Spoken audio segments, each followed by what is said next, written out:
Assalamualaikum warahmatullahi wabarakatuh. Kami dari kelompok 1 Prodi D3 Teknologi Bank Darah Stikes Guna Bangsa Yogyakarta akan menjelaskan tentang kriopresipitat. Berikut adalah penjelasannya. Jangan kemana-kemana ya. Tetap simak terus. Definisi dari kriopresipitat. Kriopresipitat merupakan plasma yang tidak terlarut pada suhu dingin yang disiapkan dari fresh frozen plasma atau FFP dengan mencairkan secara perlahan pada suhu 4-6 derajat Celcius. Hasil presipitat kemudian dipisahkan dari supernatan dan dibekukan kembali untuk disimpan. Kriopresipitat mengandung 80-100 faktor 8, 150 sampai 300 mg fibrinogen dan fibronuklein pada konsentrasi yang tinggi dan ditemukannya dalam plasma, dan persiapan ini normal dalam langkah pertama dalam fraksi plasma dan rutin diproduksi di pusat-pusat komunitas darah.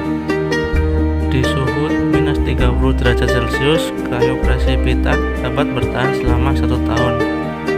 Di suhu minus 25 derajat Celcius sampai minus 29 derajat Celcius, kriopresipitat dapat bertahan selama 6 bulan. Dan di suhu minus 20 sampai 24 derajat Celcius, kriopresipitat dapat bertahan selama 3 bulan.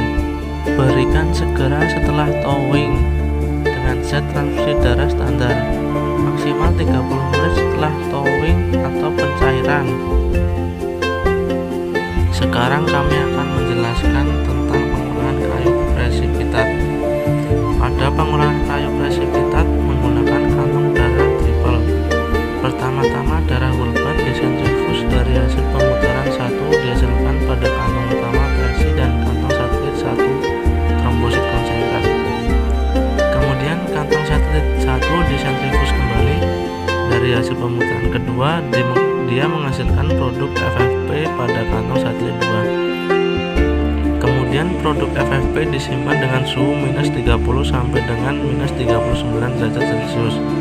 Komponen kriopresipitat dibuat dengan mencairkan FFP pada suhu 1-6 derajat Celcius.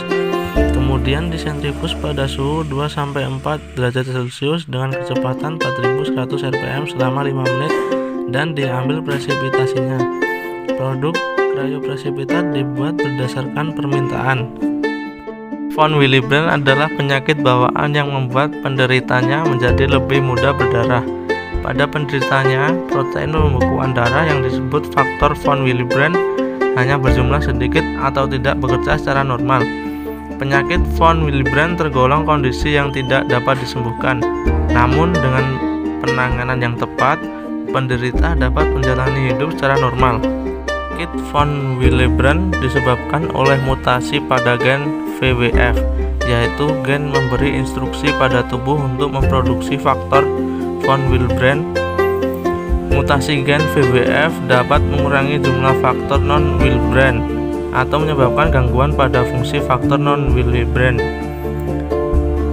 Faktor von Willebrand sendiri berfungsi membentuk bekuan darah dengan melekatkan sel keping darah atau trombosit ke dinding jaringan yang mengalami cedera atau perdarahan untuk membentuk bekuan darah. Pembentukan bekuan darah ini penting untuk menghentikan perdarahan. Akan tetapi pada penderita penyakit ini hanya terdapat sedikit faktor von Willebrand di dalam tubuh atau muncul gangguan. Kondisi tersebut menyebabkan trombosit tidak dapat menempel, yang mengakibatkan bekuan darah tidak terbentuk dan pendarahan menjadi tidak terkendali. Kelainan gen tersebut biasanya diturunkan dari orang tua. Namun demikian, kelainan gen ini dapat timbul sendiri saat seseorang telah dewasa, meskipun tidak memiliki orang tua dengan penyakit yang sama. Penyakit hemofilia adalah kelainan proses pembekuan darah yang membuat perdarahan berlangsung lebih lama dari waktu normal. Penyebabnya adalah kurangnya protein faktor pembekuan darah yang mengendalikan perdarahan. Protein faktor pembekuan darah yang kurang hingga memicu penyakit hemofilia adalah faktor 8 atau 9. Bila kekurangan faktor 8, Penyakit itu disebut hemofilia A. Ini jenis hemofilia yang umum, sedangkan jika kekurangan faktor 9 disebut hemofilia B. Sudah sampai di penghujung acara, kita cukupkan sekian. Terima kasih. Wassalamualaikum warahmatullahi wabarakatuh.